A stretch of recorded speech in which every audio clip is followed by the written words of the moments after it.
Oke, nah tadi kan kita udah dapat nih persamaan posisinya ini kan, xt sama dengan a cos omega t plus phi. Nah, kalau gitu kita bisa tahu dong kecepatan sama percepatannya. Dengan cara apa? Kita turunin aja terhadap waktu. Nah, kita turunin terhadap waktu, kita dapat ini, min a omega sin omega t plus phi. Terima aja dulu bagi yang belum belajar turunan, itu tuh kayak gini. Gitu ya.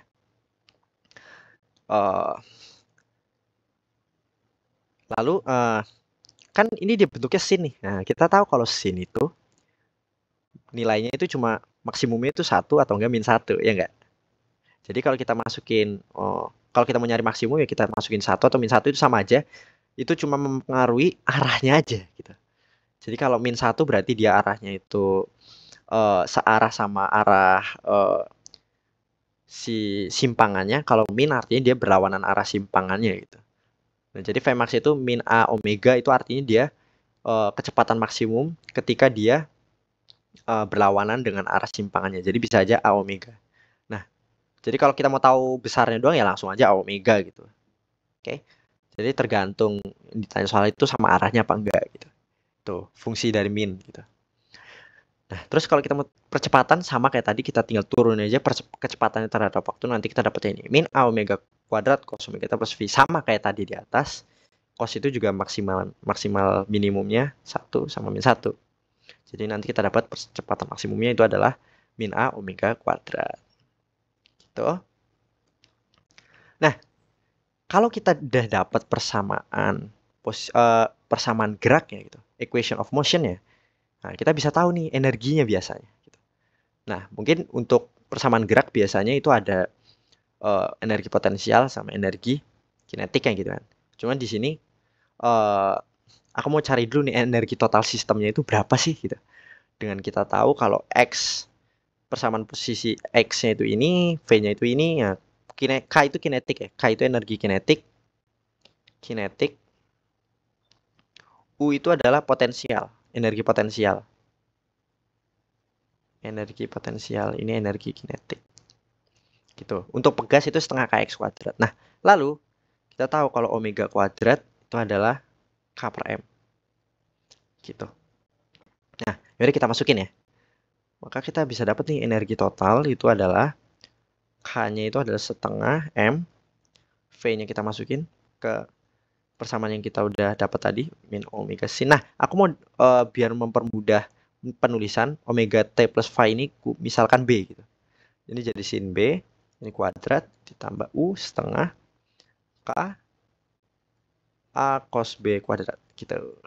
Nah, omega ini tadi apa? Gitu. Oh, bentar, ini kita ini dulu. Maka energi total itu adalah setengah, ini kita bisa dulu deh. Setengah jadi min A itu jadi A ya, A kuadrat ya. Karena dikuadratin A kuadrat omega kuadrat sin kuadrat B. Gitu ditambah setengah KA kuadrat cos kuadrat B. Nah, omega kuadrat ini tadi ini K per M kan. Sorry, ini ada M ya harusnya. Nah, gitu. Maka ini kita ubah jadi itu.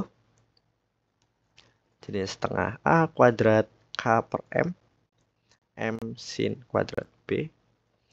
Tambah setengah KA kuadrat cos kuadrat B. M-nya kita coret.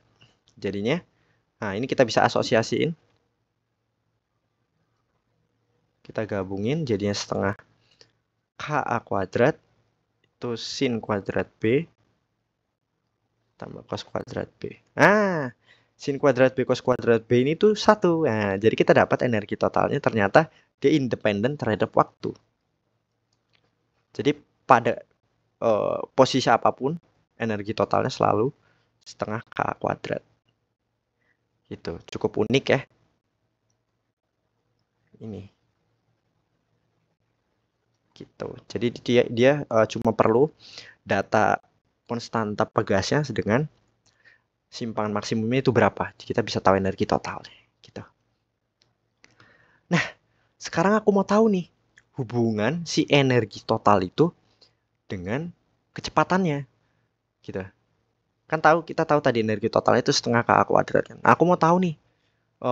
Jadi kecepatannya itu relatif terhadap simpangan maksimum sama posisinya itu gimana gitu. Nah, ini kita bisa cari dari energi gitu. Sehingga ini bisa kita kaliin 2 dulu gitu. Ini kan energi kinetik ya. Energi kinetik, ini energi potensial. Mirip kayak tadi, cuma ini aku mau cari si hubungan V-nya gitu. Sehingga ini jadi mv kuadrat tambah kx kuadrat sama dengan ka kuadrat gitu. Ini kita pindahin ke sini. Jadi mv kuadrat k a kuadrat min x kuadrat min kx kuadrat. Ini kita asosiasiin jadinya v kuadrat. Terus ini per m ya. Jadi k per m. A kuadrat min x kuadrat gitu. Ini kita akarin, kita dapat v sama dengan akar k per m a kuadrat min x kuadrat. Lalu kita tahu kalau omega kuadrat itu adalah k per m. Sehingga persamaannya juga bisa kita ganti jadi omega akar a kuadrat min x kuadrat. Begitu.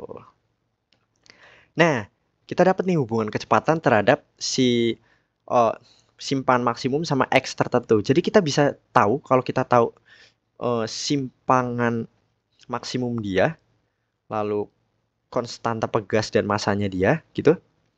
Terus kita tahu posisi dia saat itu, maka kita bisa dapat kecepatan saat itu juga, gitu. Jadi kita nggak perlu tahu dia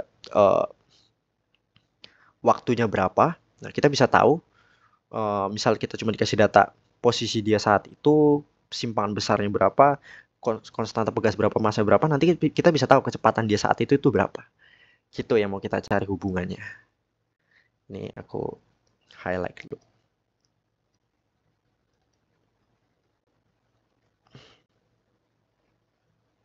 Gini. Oke. Sepertinya udah selesai materi osilasi kita sampai energi terakhir. Tadi kan ada tingkat advance tuh, aku tambahin ya, yaitu osilasi teredam. Itu perlu matematik yang lebih advance. Mungkin untuk teman-teman yang baru belajar OSK OSP itu belum terlalu kepake banget. Mungkin ini masih cukup kepake yang energi gerak harmonik sederhana, osilasi gerak harmonik sederhana itu biasanya keluar juga. Nanti bisa kita lihat dari contoh-contoh soalnya.